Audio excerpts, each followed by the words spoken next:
de vous retrouver. Et je vous remercie, hein, vous êtes déjà trop nombreux. Et je souhaite encore que la cagnotte augmente. Donc partagez, partagez, mettez les cœurs.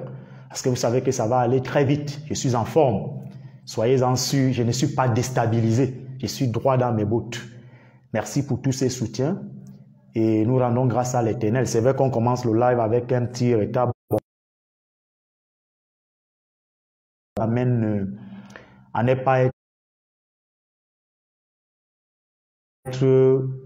à l'heure précise. Mais le plus important, c'est que vous pouvez déjà signaler aux autres, ceux qui sont les nôtres.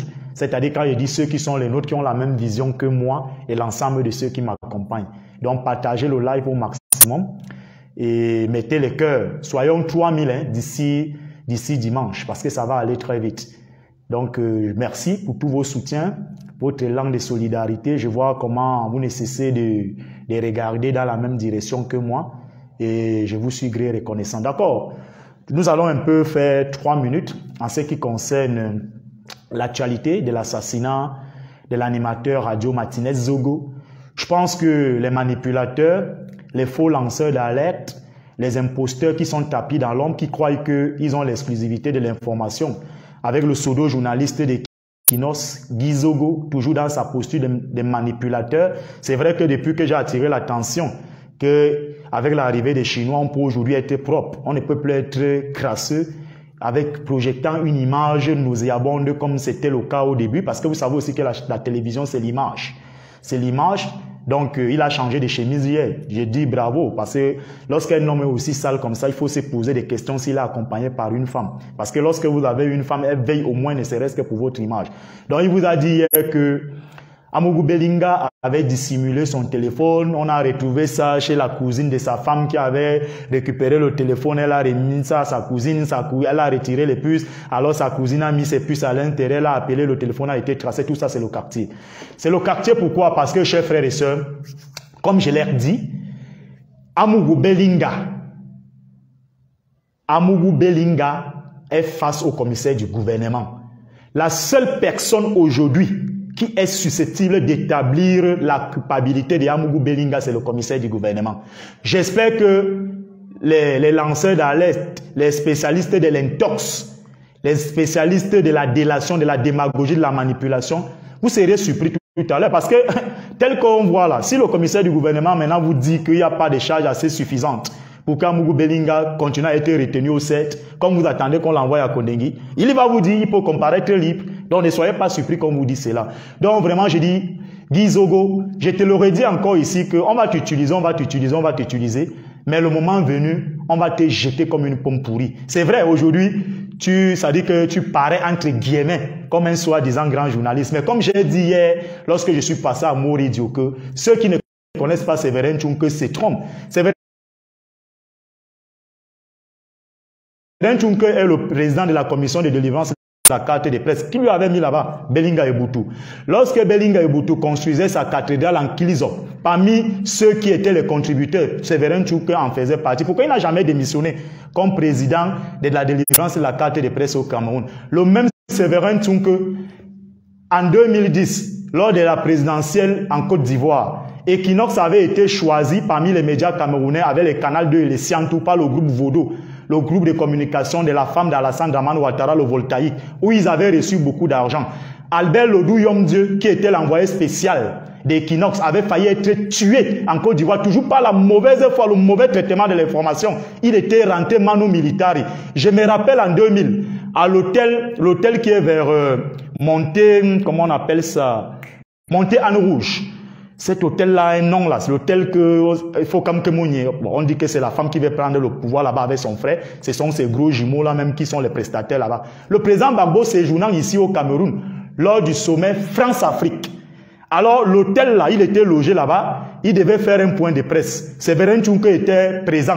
Le président Laurent Gbagbo s'était levé devant tout le monde, il a indexé Séverin Tchounkeu que toi là, tu es un bandit, tu es un corrompu, ne viens plus jamais en Côte d'Ivoire. Tchounkeu ne peut pas mettre les pieds en Côte d'Ivoire parce que quoi? La femme qui défend les PD là, celle qui est membre du REDAG là, la femme Bassa là, qui est une lesbienne qui défend les PD. Ce sont des gens qui sont très proches d'Alassane Ouattara et c'est elle qui avait tiré Séverin Tchounkeu dans les réseaux là-bas en Côte d'Ivoire auprès de Ouattara. Donc, Séverin Tchounkeu, c'est un imposteur, c'est un affabulateur. Je parle de lui avec autorité. Quand Séverin Tchounkeu était étudiant, dans les années 80, les années 78, les années 80, il n'avait jamais adhéré dans le mouvement syndical. Jamais, parce qu'il était un espion, un infiltré. Je me rappelle, lorsque Valentin Siméon Zinga, travaillant ici là pour la nouvelle expression, lorsque Libom Liken était DG de la douane, vous connaissez combien de marchés la nouvelle expression a gagné à la douane? Grâce à Valentin Siméon Zinga, je préfère m'arrêter là. Ne soyez pas naïfs. Je n'ai aucun problème avec Equinox, mais je veux le traitement de l'information tel que moi je le fais, sans parti pris. Séverin Tchounkeu, c'est un haineux. Séverin Tchounkeu, de son vivant, n'a jamais accepté qu'un Diawo était un journaliste. Parce qu'un Diawo était plus valeureux que lui.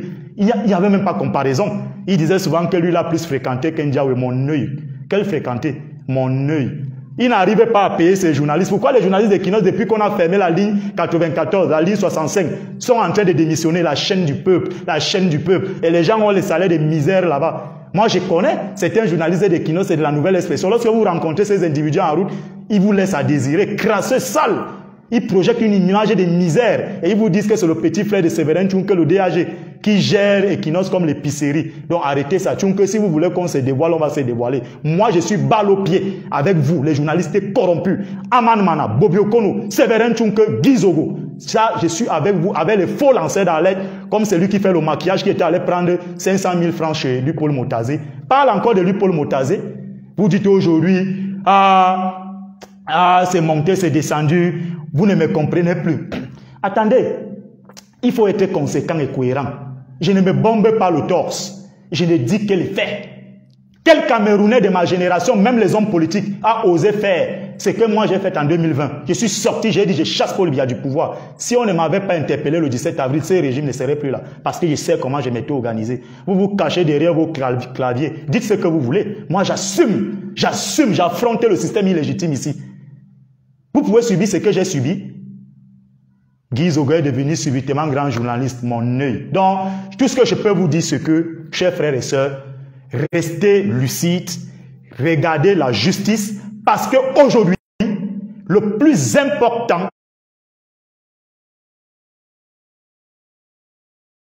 dans cette affaire de l'assassinat de l'animateur radio Martinez Zogo, c'est qu'on puisse déceler qui sont les véritables commanditaires. Parce que tout ce que nous faisons là, la preuve en est que vous essayez déjà de diluer, de mettre un peu de vin dans votre moulin. Et vous comprenez que vous vous affaiblissez déjà. Parce que vous vous rendez compte que, tel que vous aviez prévu que ça devrait se passer, ce n'est pas comme ça que la justice. Et je pense que le premier président de la Cour suprême vous a dit, le temps de la justice n'est pas le temps des réseaux sociaux. Voilà. Donc voilà pourquoi j'ai dit, le commissaire du gouvernement tout à l'heure peut vous dire, et il a ses droits, personne ne peut le lui interdire cela, qu'il n'y a pas de charges, elles sont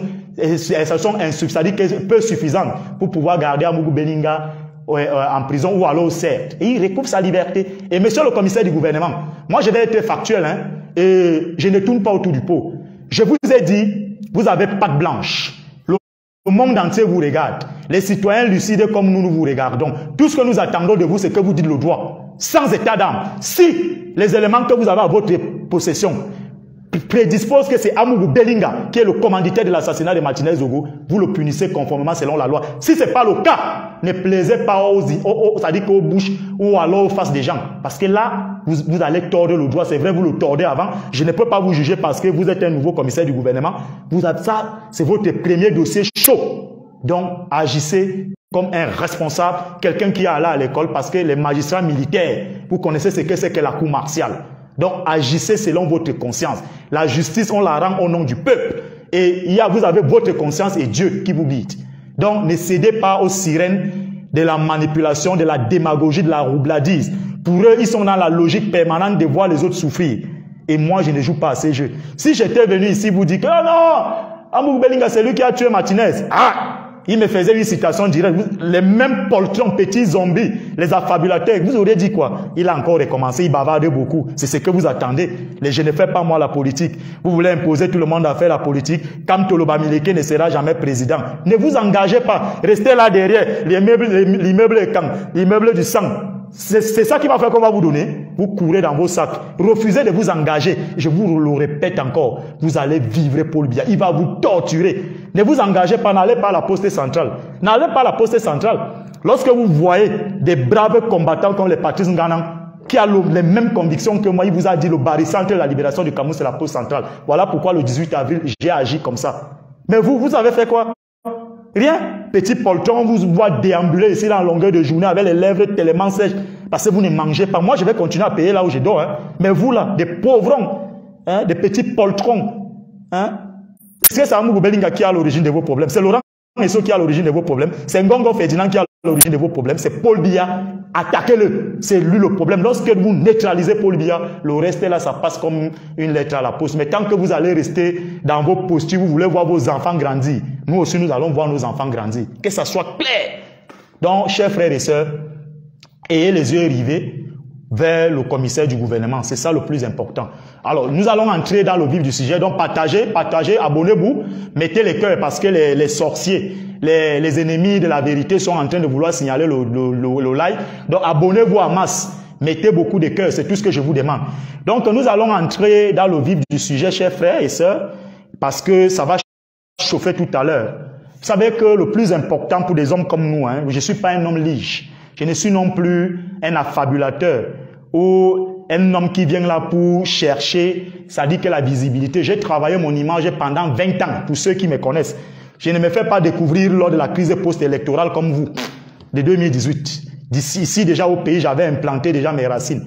Ou alors quand vos lanceurs d'alerte qui se maquillent là, qui ont les problèmes d'image, qui n'arrivent pas à avoir un bain décent étant sortis de leur village, Yaoundé a été les premières villes qui sont venues habiter. Donc, moi, je suis un citadin, un bourgeois autonome. J'assume ce que j'ai fait. Je suis né dans un cadre ecclésiastique où on m'a tout donné. Ça dit qu'on m'a tout donné, c'est quoi? L'éducation et les vertus. C'est ça que je partage. Alors, vous vous souvenez, abonnez-vous, hein, s'il vous plaît, en masse et partagez le live, mettez beaucoup de cœur. Vous vous souvenez que j'étais en prison, j'ai été condamné à 2 ans de prison. Alors, le REDAC, le réseau des défenseurs des droits de l'homme en Afrique centrale, je crois que c'est comme ça que cette histoire s'appelle. Je n'avais jamais eu d'acquaintance avec Maximilien Ngombe. Je ne la connaissais pas. Lors de ma première audience, si j'ai bonne mémoire, c'était le 4 juin 2020. Alors, je suis assis à la salle d'audience. Je vois un individu qui arrive au nom de Jules Raymond Amana. Je crois que c'est Jules Amana ou Jules Raymond Amana. Il dit qu'il vient pour le compte de Maximilien Ngombe qui l'aurait mandaté de venir me rencontrer. Alors, il était question pour moi de dire ce que j'ai subi. J'ai d'abord vu un homme qui était déséquilibré mentalement, crasseux, très sale et conjuguant un verbe en tâtonnant. Bon, je lui ai posé la question que bon, qu'est-ce que moi je traite personnellement avec Maximilien Ngombe, mais par mesure de courtoisie, je lui ai dit ce que j'avais traversé comme difficulté, la torture, etc., etc. Au sorti de là, on s'est perdu de vue. Alors un jour, je suis couché dans mon mandat, chers frères et sœurs. Sosten Meda Lipote, qui est le conseiller du président élu Maurice Kamto, me contacte. Il me dit, Maximilien Ngombe cherche mon numéro. Elle va entrer en contact avec moi pour prendre mon dossier. Je lui ai dit, dans tous les cas, cette femme, moi, elle n'est pas mon amie. Hein. Je ne me suis pas levé pour combattre parce que j'attends que les ONG vont, parce que c'est elle fait de la récupération pour se faire de l'argent sur le dos des gens. Il m'a dit non, laisse, vas-y. Elle était en Centrafrique. J'ai donné mon numéro à Sosten Meda Lipote qui lui a envoyé mon numéro. Elle m'a écrit, j'ai répondu. Elle m'a dit que depuis, qu'est-ce qui se passe? Mon audience est coince. Je lui ai dit que donc, mon compagnon de route avec qui j'étais en prison, son avocat, maître Hippolyte Méli, avait interjecté appel lorsque l'affaire avait été mise en jugement avant 10 droits. Ce qui fait que l'appel a passé beaucoup plus de temps, les renvois, au point où il a fallu que l'audience venait te rendre visite en prison. Je lui ai dit, mais madame, là n'est pas le sujet. Qu'est-ce que vous voulez? Patati patata. Parce que son objectif principal, lorsqu'elle était venue vers moi, on lui avait assigné la mission de me dresser contre le président élu Maurice Kamto. Tu vois, il n'est jamais venu te rendre visite. Vraiment, les gens là, les bamilekés dans les choses, j'écoutais. Parce que moi, je n'ai même pas d'abord cette idée d'enregistrer les gens parce que je ne suis pas un Wikileaks. Je suis un homme propre. Quand je suis avec toi, je suis avec toi. Si je ne suis pas avec toi, même en main, je ne t'étends pas. Alors, Maximilien Ngombe, donc, me dit d'accord, elle va prendre le dossier. Je lui dis, bon, prendre mon dossier, nous allons travailler comment? Elle me dit, à chacune de tes audiences, nous allons faire une publication et nous allons t'assister, soit moi ou l'un de mes collaborateurs.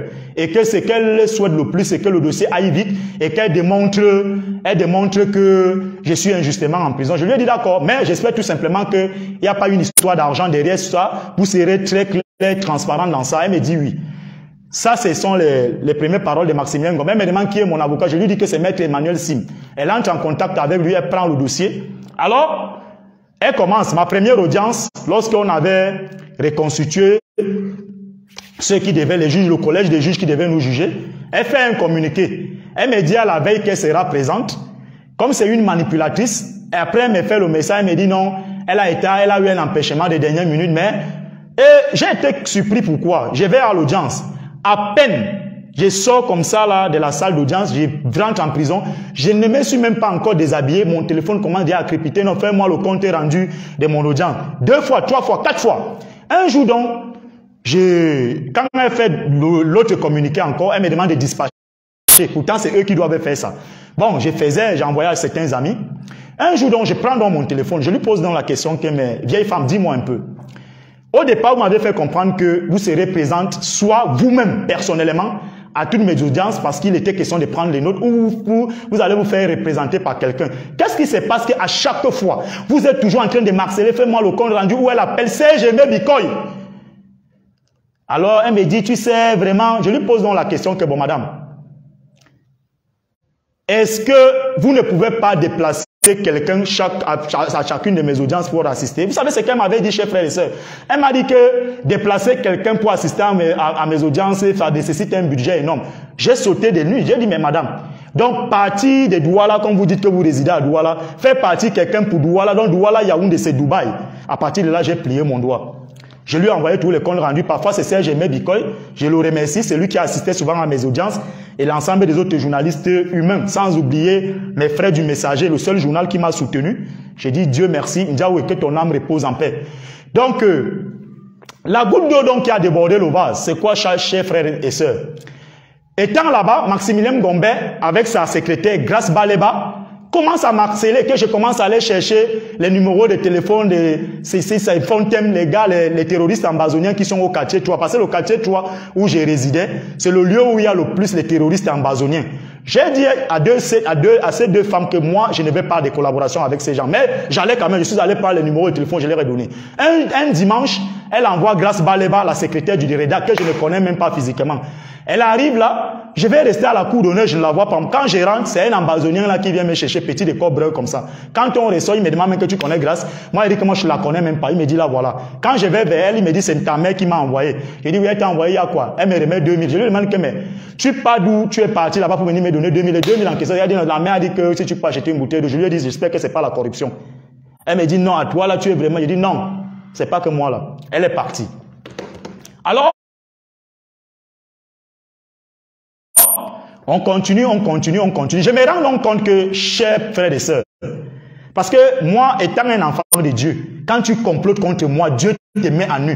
J'apprends donc des sources dignes de bonne foi, qui me disent que Maximilien Ngombe, qui n'assistait pas à mes audiences, mais chaque fois que mes audiences sont programmées, il y a une association qui envoie 100 000 francs pour qu'elle vienne me remettre. Elle prenait l'argent là, elle l'empochait. Suivez très bien, hein, parce que je vais démolir Maître Sim, le malhonnête là tout à l'heure. Alors, j'ai pris mon doigt. Prochaine audience. Elle me dit non, elle est convoquée à la Légion de gendarmerie, ma chaise, c'est là, elle ne peut pas venir. Donc, le poteau rose avait déjà été mis en nu.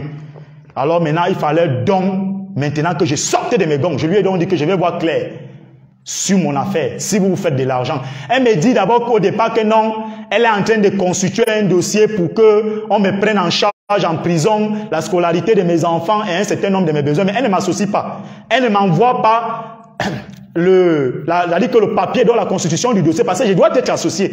Parce que c'est moi qui suis en prison. Si j'ai même besoin de quelque chose, c'est moi qui connais quels sont mes besoins. Elle a monté le dossier avec Africa Defender, une organisation, une association résidant en Ouganda. Alors, j'insiste, je persiste. Je lui dis, bon d'accord, si vous ne pouvez pas me dire, c'est-à-dire que les clauses du laisser contrat, vous le laissez. Parce que je ne suis pas là pour que les gens se fassent de l'argent sur moi. Ça a été le cas avec le mouvement JSK. Je ne vais pas en parler parce que je soutiens le président Maurice Kamto, mais au Kala Ebodé, c'est de quoi je parle. Alors, maintenant, quand ça se passe comme ça devient un tohu-bohu entre elle et moi. Je lui dis non madame, faites très attention. Faites très attention, c'est 20 ans de lutte. J'ai versé de mon sang et je ne lésine pas sur ça. Elle appelle un petit soutien des Ambazoniens qu'elle aurait aidé comme ça, là, exilé quelque part, pour lui dire voilà, cet imbécile-là, je ne sais pas, parle de moi, machin, que non, vraiment, machin. Après, il y a interruption. L'interruption, c'est quoi, chers frères et sœurs? Nous sommes là le 8 octobre 2021. Le 8 octobre 2021. Je demande à voir Claire. Maximilien Ngombe dit qu'elle va m'envoyer le lien du contrat. Et le contrat avait déjà été signé. L'argent a été débloqué sans que je ne sache et ne sois au courant. Elle avait déjà décaissé l'argent. Elle me dit, elle constitue le dossier parce qu'elle souhaite qu'il y ait aussi quelque chose que Sim va bénéficier. Et je voudrais vous rappeler, Sim ne m'a pas défendu pour rien. Il y a un ami résident aux États-Unis, un Camerounais de bonne volonté qui avait pris sur lui, il a envoyé à Sim 200 000. Cet argent devait passer par ma femme. J'ai dit non, je ne veux pas. Pardon, les affaires d'argent, je ne suis pas là-dedans. Moi-même, j'avais remis à ces Camerounais qui résident aux États-Unis le numéro de téléphone de Sim. Il lui a envoyé 200 000. Sim m'a fait même une semaine avant de lui dire merci. Il était revenu vers moi pour me demander que, mais comment il envoie l'argent à Sim. Il ne lui accuse pas, il n'accuse même pas réception. Il a dit, ah, ça va dans tous les cas. Il m'a dit ça un jour comme ça. Alors, j'insiste, je persiste. Nous sommes le 8 octobre. Maximilien Ngombe, Grace Baleba m'envoie d'abord un faux lien. Que quand j'ouvre les deux photocopies, quand je lis le contrat, que je reviens sur ça, je parle. Je me rends compte qu'Africa Defender mentionne bien dans le contrat que, premièrement, ils prennent connaissance de ce que j'ai subi. Il est question d'un appui qui peut être renouvelé au cas où je vais accepter les thèmes du contrat. Les thèmes du contrat, c'était quoi? 1000 $ pour mes besoins, c'est-à-dire mon alimentation, la scolarité de mes enfants, mes soins de santé, point final. Nulle part il était mentionné que Sim Emmanuel va avoir quelque chose. Quand j'ai fait donc retour à l'expéditeur et dit à Grace Baleba Kebo, dit à la vieille maman sénile que, comme il en est ainsi, cet argent, je ne voudrais pas le toucher. C'est ma femme qui viendra prendre ça, mais à une seule condition. Vous m'avez demandé ma carte nationale d'identité, je ne l'ai pas ici. Vous demandez que soit je fasse un voice pour confirmation ou un mail. Mon mail actuellement, ma boîte mail actuellement, elle est fermée, mais je vais écrire, ma femme viendra avec sa carte d'identité, elle va vous retrouver là-bas. Quand la sénile maman, Maximilien Ngombe, me rappelle, avec un ton martial, ceux avec qui j'étais en prison le savent, même mes frères combattants du MSC, je leur avais fait part de ça. Elle me dit, non, elle va retirer 400 $, vous donner à Sim. Et non, je lui ai dit, madame, réalisez le contrat. Nulle part il n'est mentionné, selon Africa Defender, que dans les 1000 $, vous deviez retirer 400 000 pour donner à Sim Emmanuel. Parce que si Sim était inclus, son nom devait figurer dans le contrat. Faites très attention. Elle me dit, c'est comme ça, apprendre ou à laisser. Je lui ai dit, madame, on ne me fait pas le chantage, je ne veux même plus. Et de deux, je vais aller vous dénoncer. Faites très attention. C'est là où donc, nous sommes le 8 octobre. Quand ça se termine comme ça, il m'envoie des voices. Je ne l'enregistre pas. J'ai resté carré dans mes positions. Et entre-temps, Sim est parti en Suisse. Il m'avait dit qu'il partait en vacances. Sim ne m'a jamais appelé, même pour se plaindre de quoi qu'il en est question. Nulle part. J'attends. Je vais donc à la cour d'honneur. Quand ma fiancée est venue me donner à manger, nous sommes le 8 octobre. Je prends mon repas, je viens, je mange. Quand je monte dans mon mandat pour me coucher, j'ouvre mon WhatsApp, je vois un ami et frère, Léopold Tamo, qui m'écrit. Il me dit, il y a un jeune homme messager qui dit que j'ai écrit une lettre de demande d'excuses à un président de parti politique qu'on appelle Paul Biya. Mais attends, j'ai dit à Léopold que, ah bon, c'est bon. Bon, moi j'ironise parce que moi, je suis comme mon Seigneur Jean-Marie Benoît Bala. Il y a des choses même sur lesquelles je ne m'attarde pas beaucoup plus, chers frères et sœurs. Donc, je suis comme mon Seigneur Jean-Marie Benoît Bala. Il me dit, mais ça circule sur les réseaux sociaux. Je reste tranquille. Je ne réponds pas. Je lui dis, vraiment, gars, vraiment, je suis fatigué, laisse-moi dormir. 22 h, ça commence à circuler en prison. Merde! Même l'un des meilleurs géostratèges d'Afrique centrale et dans le monde, le professeur Alain Foguet, le porte-parole du président Bibouni, ça, ils sont au courant. Ils sont dépassés, ils disent que non, ça, Sébastien ne peut pas faire ça. Mes colocalistes, c'est-à-dire ceux avec qui je vivais dans le local, disent que, mais mon frère, on voit une lettre circuler là que tu aurais demandé des excuses à Paul Biya. C'est là où donc, je vais donc expliquer à tous mes frères combattants du MSC, à des Camerounais de bonne volonté en prison. Je leur ai dit, c'est Maximilien Ngombe qui est derrière ça. Le dimanche, Jean-Bruno Tagne m'appelle. Il me dit que Paul Chouta lui a posé la question de savoir, comme il communique avec moi, qu'il me demandait si j'ai écrit une lettre de demande d'excuses à Paul Biya. C'est là où j'ai dit à Jean-Bruno que bon d'accord, comme il en est ainsi, restez tranquille. Le lundi, j'ai écrit de ma main, j'ai remis à ma femme, j'ai dit va donner à Boris Vectol.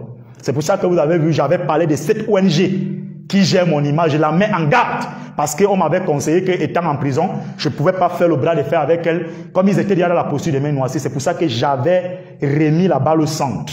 Je suis resté tranquille. Entre-temps, je suis couché dans mon mandat. Nous sommes le 17 novembre 2021.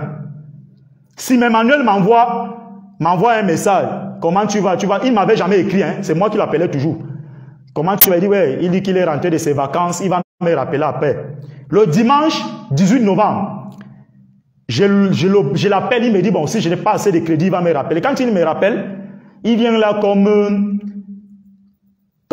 un insensé, il me dit, bon, comment tu vas? Il dit, non, ça va, il dit vraiment, il est très content, comme je tiens bon, il dit, ah, moi j'ai toujours tenu bon, je l'assume. Après, il me dit, j'ai ton argent. Bon, je me suis dit que peut-être c'est une âme de bonne volonté qui lui aurait remis cet argent. Il dit, oui, la provenance de cet argent, c'est quoi? Parce qu'il savait déjà que c'était l'affaire du Redac. Parce que là, Maximilien Ngombe ne pouvant pas justifier auprès d'Africa Defender, mais comment quelqu'un qui est en difficulté, nous lui venons en aide, pourquoi il refuse? J'en arrive. Alors, s'il me dit, oui, c'est l'argent, tu vois, il y a quoi, Africa Defender, il fait comme si, je dis, Africa Defender, c'est Maximilien Ngombe qui t'a envoyé, il dit, non, arrête. Arrête! Je dis, elle t'a remis l'argent, pourquoi? Il dit, non. Elle m'a donné l'argent parce que elle dit que tu t'es fâché ou machin, tout ça. Il ne dit pas que au départ, elle m'a fait comprendre qu'elle devait retirer 400 $ dans les 1000 $ pour lui remettre. Donc vous voyez l'association des malfaiteurs. Je lui dis, bon d'accord, voilà ça. Maximilien Ngombe m'a fait comprendre que dans le contrat de 1000 $, toi Emmanuel Sim, elle va retirer 400 $ pour te donner. Est-ce que tu étais au courant de ça? Il dit que non, elle ne lui a jamais parlé de ça. Il dit, voilà, c'était ses rétro-commissions. Je pose donc la question à Sim Emmanuel que bon, tu as 525 000 francs. Tu n'es jamais venu me rendre visite depuis que je suis près de 18 mois en prison. Tu m'as toujours dit qu'à chaque fois que quand tu viens ici, on oppose une fin de non-recevoir. Mais quand tu viens ici, regardez, les gens du MSC ou d'autres personnes, ou la femme là, la femme avocate du MSC qui était en prison, c'est toi qui étais venu la chercher. Bon, là n'est pas le problème. Je te fais pas un jugement de valeur. Je lui pose la question que bon d'accord. Maintenant tu as mon argent en main. Tu feras comment pour me faire parvenir cet argent? Tu vas escalader le mur. Je lui dis que maître Sim, ne joue pas de ce jeu avec moi. Si tu t'amuses, je vais te dénoncer. Va remettre l'argent à Maximilien Ngombe. Je ne veux pas. Sim me dit, lui ne trouve pas un inconvénient que lui qui est mon conseil, on lui remet mon argent de venir me donner et je refuse. J'ai dit Sim, je ne prends pas. Va remettre. Je n'en ai pas besoin. Va remettre. Je n'en ai pas besoin. Alors, chers frères et sœurs, partagez le live, mettez beaucoup de cœur. Qu'est-ce qui s'est passé dans cette histoire? Il faudrait que vous essayiez de bien comprendre qui est Maximilien Ngombe. Maximilien Ngombe travaille pour un réseau qui est bien tapis à la présidente de la République. Elle a une haine viscérale contre le président élu Maurice Kamto. Et son objectif principal, comme je suis l'un des soutiens indéfectibles du président élu Maurice Kamto, il fallait me dresser contre Maurice Kamto. 1, me discréditer. 2, me décrédibiliser. 3, mettre Kamto en difficulté. Alors, quand j'ai refusé donc cet argent, si Emmanuel s'affole, il s'affole. Je lui pose donc la question que bon, Maximilien Ngombe t'a remis cet argent. Elle-même t'a fait comprendre qu'elle n'est pas venue. Pourquoi? Elle dit que non. Elle a dit qu'elle n'a pas mon numéro. Je lui ai dit, Sim, tu es sérieux? Sim, tu es sérieux? Une femme avec laquelle je communique. Une femme avec... Et l'argent était déjà la totalité, hein. Les 1000 $, les 525 000. J'ai dit, je refuse. Je ne prends pas. Tout honteux but. Il me dit, bon, il va remettre l'argent. Je lui dis que vraiment, ça ne m'intéresse pas. Alors, Sim repart vers elle. En réalité, le complot, c'était quoi, chers frères et sœurs? Il était question pour ces gens, c'est-à-dire l'association des malfaiteurs, Maximilien Ngombe, Sim Emmanuel, c'est-à-dire comme Sim est mon avocat. Il prend les 525 000 francs, il se le fait sur un mois, pensant que je suis dans l'indigence, dans le besoin, ils vont m'avoir l'usure. Il viendra me donner cet argent et auprès d'Africa Defender, ils vont faire un communiqué pour dire, en fait, une lettre ou alors ils vont présenter une preuve que bon, j'ai déchargé de l'argent. On ne me demande plus la carte nationale d'identité et le reste des aides qu'Africa Defender devait continuer à donner, eux, ils devaient aller manger. C'était ça la stratégie. Ayant donc refusé, j'ai donc cassé le noyau du réseau. Voilà pourquoi vous avez donc vu, je suis resté calme. Alors, la même Maximilien Ngombe reçoit le malade mental de Fidelin K à Douala, à l'époque où il a été giflé par Bankui. Ils vont parler de moi là-bas. Elle m'envoie un voice. C'est pour ça qu'un cœur t'a bloqué. C'est pour ça qu'un cœur t'a bloqué. Ça devient dans tous les sens. Je suis allé dire la vérité à tous mes frères combattants du MRC. Chers frères et sœurs, très loin de ça encore, l'exclusivité. La même Maximilien Ngombe, Olivier Bibou-Nissak, le porte-parole du président élu, est en prison. Elle n'est jamais venue rendre visite à Olivier Bibou-Nissak, mais elle prend sur elle d'aller dans le domicile d'Olivier Bibou-Nissak, aller rencontrer l'épouse de Bibou-Nissak qui vit le martyre du fait que son époux soit en prison. Elle self sur la posture ethnique. Comme la femme de Bibou Nissa est Bassa, elle va rencontrer la femme de Bibou Nissa et dit à la femme de Bibou Nissa que non. Quand la femme de Bibou Nissa lui remette les actes de naissance des enfants de Bibou Nissa, elle va les faire voyager pour les États-Unis. La femme de Bibou Nissa, comme elle est intelligente, lui dit bon d'accord, il n'y a pas de souci, mais je vais d'abord parler de ça avec les papas. Ce que je vous dis là, c'est authentique. Maximilien Ngombe, cette femme sénile. Alors, la femme de Bibou vient rendre visite à son époux, elle lui fait part de ça. Voici ce que le porte-parole du président lui avait dit. Va lui dire de ne plus jamais s'approcher à côté de toi et que je n'entende même plus que tu es en contact avec elle. Parce qu'entre-temps, elle avait remis 100 000 francs à la femme de Bibou Nissa. Parce que c'est comme ça qu'elle procède pour t'envoûter. Elle a fait la même chose lorsque le professeur Alain Foguet était détenu au CER. Elle a remis à la femme de Foguet 100 000. Foguet lui a demandé, va lui remettre. Maximilien Ngombe, tu ne peux pas. Tu es très petite. Je me te tue parce que les gens m'avaient dit, j'avais déjà parlé chez Jean Bruno, il ne fallait pas que ça tue. J'ai fait le communiqué, j'avais publié chez Boris Berthold. Tu es sorti, tu as écrit dans ton mauvais français que moi, j'ai estimé que ce que j'ai eu à faire, l'argent était faux. Et aujourd'hui, les responsables d'Africa Defender, que je suis entré en contact avec eux, disent que Maximilien Ngombe, ce n'est pas ce que moi j'ai dit qu'elle était allée dire là-bas. Cette ONG en Ouganda. En Ouganda, que c'est pas ça. Donc voilà comment Maximilien Ngombe fonctionne. Elle va rencontrer l'épouse de Bibou Nissak à son insu. Elle n'est jamais venue rendre visite à Bibou Nissak en prison. Parce qu'elle se fait sur ça. Moi-même m'avait dit non. Regardez toutes les publications du Redag là. Vraiment, ça peut t'amener dans n'importe quel monde entier. Et le support, c'est lui qui supportait les Ambazoniens là, qui a commencé par le Burkina, qui est maintenant dans un pays là où il fait froid là. C'est comme ça qu'on a procédé. Je lui ai dit, fais très attention. Fais très attention parce que je n'en ai pas besoin. Si je vais quitter le Cameroun, je quitte, j'ai un nom, j'ai un rayonnement. Donc voilà comment elle manipule les gens. Et entre-temps, c'est un terroriste ambazonien, elle a déjà nourri d'espoir tous ces gars. Non, il y a de l'argent qui arrive, je vais vous faire voyager et certains sont déjà lassés. C'est quand maintenant, c'est-à-dire que mon problème a éclaté, qu'on a découvert le visage hideux de Maximilien Ngombe. Voilà pourquoi il fallait que je vous parle de ce qui s'était passé. C'était ça le problème. Donc Sim Emmanuel, lorsque vous avez vu le communiqué de Sim Emmanuel après ma publication chez Boris Berthold, il n'a pas nié qu'il avait reçu de l'argent. Et avant ça, le malhonnête Sim Emmanuel, agent double, m'appelle au téléphone, je suis chez ma nièce, il me dit non, il ne peut pas accepter que je parle comme ça de Maximilien Ngombe, il va faire un communiqué. Je lui ai dit Sim, si tu parles de mes affaires, je vais entrer sur toi comme un galéon. Beaucoup de gens m'ont conseillé et j'ai été réservé. Et il faut que je parle de ça aujourd'hui. Sim Emmanuel est venu me dire en prison, et il faut que les Camerounais le sachent, que lui, il avait pris ma vidéo à la poste où j'appelle les Camerounais à manifester. J'ai été tabassé, humilié, émasculé, assujetti. Il est allé dans le domicile de Maurice Kamto. Il lui a présenté la vidéo et que Kamto a balayé du réveil la main. Ah, celui-là, je ne le connais même pas. Sim m'a dit ça. Il m'a dit que ça lui avait fait mal. Je lui ai dit, il n'y a pas de problème. Déjà, quand j'ai initié cette action, je ne voulais pas savoir si Kamto me connaît ou il ne me connaît pas. Donc, ils étaient dans la logique de me dresser contre Maurice Kamto. Et si vous voyez que je suis resté égal à moi-même, faites très attention. Ils sont rares, les Camerounais comme moi. Parce que vous ne pouvez pas savoir ce que les gens m'ont dit de Kamto, ce qui parlait de moi. Je ne sais pas si c'est vrai, je ne sais pas si c'est faux. Qu'il ait dit que vraiment, il ne me connaît pas. Puis les gens m'ont même dit qu'il n'a jamais fait un communiqué public pour reconnaître même que j'ai subi des services corporels. Mais quand il y a eu les Paul Chouta, les manipulateurs, les Aman Mana, il a fait un communiqué pour demander la sécurité. J'ai dit aux gens que vraiment, je n'avais pas signé un contrat avec Kamto. Je le soutiens parce qu'il incarne le changement. Le jour où il dérive, il va changer de cap, je ne suis plus avec lui.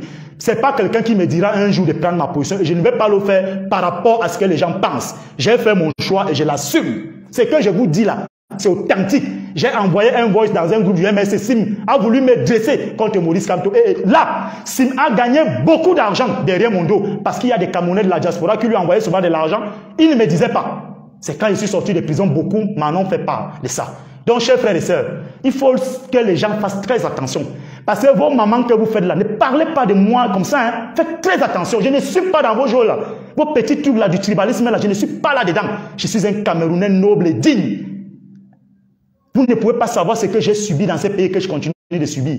Vous connaissez? Je n'arrive même pas à avoir une consultation. Vous savez comment on a fait pour mettre sur pied cette page? Vous connaissez ce que je traverse? Mais j'ai resté digne. Ne me poussez pas à bout.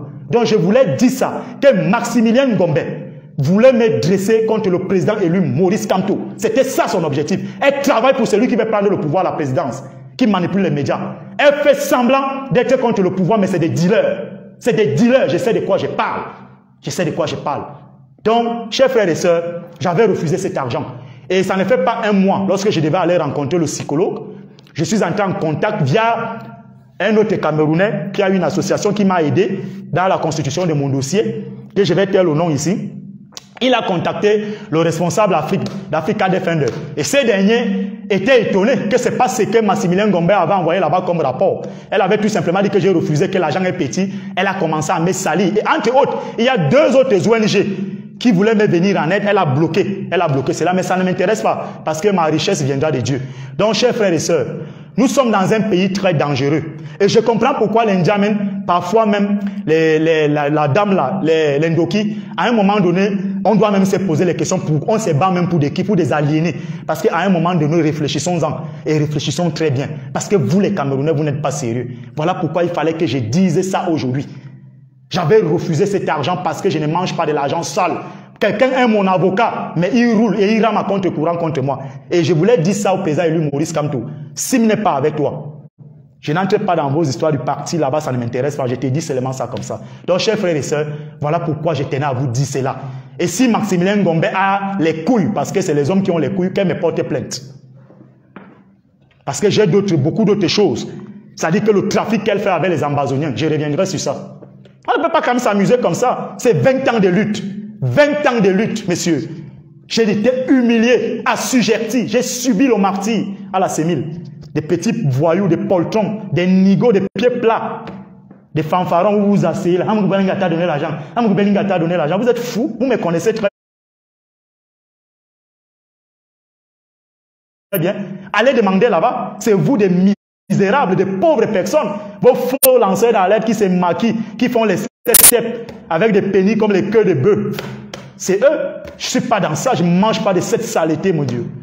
N'importe quoi. C'est de ça, je vous ai dit, engagez-vous. Si vous ne vous engagez pas, Paul Biya sera là en 2025. Et quand il va voir qu'il veut déjà mourir, il mettra son fils. Le président élu Maurice Kamto a mis un plan de résistance en 2018. Il n'y a qu'une poignée de Camerounais qui ont adhéré. L'hypocrisie dans laquelle vous, les Camerounais, vous êtes inscrits, la haine, la méchanceté, le mauvais cœur, voilà ça qui vous fait subir ce que vous subissez là. Vous allez beau claironner, la Prado noire. Vous croyez que c'est quand Amour Belinga, s'il part même en prison, ça va changer quoi? La gouvernance du Cameroun va changer. Mon œil. Donc, chers frères et sœurs, je tenais à vous dire ça. Je n'ai jamais touché cet argent parce qu'on a voulu me faire le chantage. Et les faux journalistes avec lesquels Maximilien Ngombe a constitué le lobbying pour rédiger la lettre, il y a Jules Lerma Amana, le faux activiste, le nécrophile là, il y a le bandit qui soutient les Ambazoniens qu'elle a aidé, qui est passé par un pays africain. Il y a Aurélien Tchemou, celui-là, c'est Aurélien, non? C'était Aurélien Tchemou, là, c'est lui qui a travaillé à Equinox, qu'on a présenté dans la liste des gens qui ont émargé l'argent dans la fête des maquinaires. Aurélien Tchemou, ils étaient nombreux. Donc c'était pour me discréditer, moi et Bala Sébastien, prendre de ma main, écrire une lettre de demande d'excuses à un président des partis politiques qu'on appelle Paul Biya. Peut-être je serai déjà mort. Dans mon cercueil ou dans ma tombe, on viendra prendre ma main, on va dire écrit. Donc c'est ce que j'avais à vous dire. Donc dimanche, je ferai un live spécial pour demander la libération de mes frères combattants du MRC qui ont pris 7 ans, qui sont actuellement à la l'habeas corpus. Je vais m'adresser à Laurent Esso. C'est vrai que je ne reconnais pas votre gouvernement comme un gouvernement légitime, mais je peux t'appeler un haut commis de l'État. Parce que j'ai beaucoup de respect pour toi. Parce qu'à l'heure actuelle, tu es très en difficulté. Peut-être pas de méchant, mais je voudrais tout simplement te dire, si tu veux sortir grandi dans ce pays, en tant qu'un haut commis de l'État, pour tout ce que les gens pensent en mal de vous, monsieur le ministre Laurent Esso, papa, parce que moi je vous appelle papa, vous êtes un homme d'État. Il est de bon ton pour vous aujourd'hui d'instruire les magistrats de l'habeas corpus de libérer Bibou Nissak et les autres. Parce qu'ils sont injustement en prison là-bas. Les causes pour lesquelles ils sont allés en prison, que moi je suis allé en prison, voilà les causes sur lesquelles vous-même vous tombez aujourd'hui. On vous accuse d'avoir dit qu'on doit faire taire quelqu'un à jamais. Pourtant, vous n'avez jamais dit cela. Donc, je vous dis donc ça, que Paul Biya n'a pas d'amis, Laurent Esso, il ne lésine pas quand son pouvoir vacille. Si tu veux, tu me comprends, sinon tu seras sacrifié. Parce que je me rappelle, lorsque j'avais été déféré au tribunal de première instance, on a signé mon mandat de dépôt, on dit que c'est vous qui avez donné les instructions qu'on nous dépose, on signe notre MDP, le mandat de dépôt à la prison centrale de Kondengui. Et lorsqu'on est l'officier de police a été venu me dire, ça lui pour la question que, mais qu'est-ce que j'ai comme problème avec Laurent Esso? C'est même quelqu'un que je reconnais en lui un homme d'État parce qu'il est froid. Bon, j'espère que bon, la justice de notre pays, elle est comme elle est. Mais je pense que c'est vous qui avez le dernier mot. Agissez par rapport à cela. Donc rendez-vous dimanche à 17h, le live sera exclusivement consacré pour la libération de nos frères combattants du MRC. Parce que ça... Merci d'avoir regardé cette vidéo avec nous. N'oubliez pas de faire un tour sur notre page, de vous abonner et de cliquer sur la cloche de notification. À la prochaine pour un autre numéro.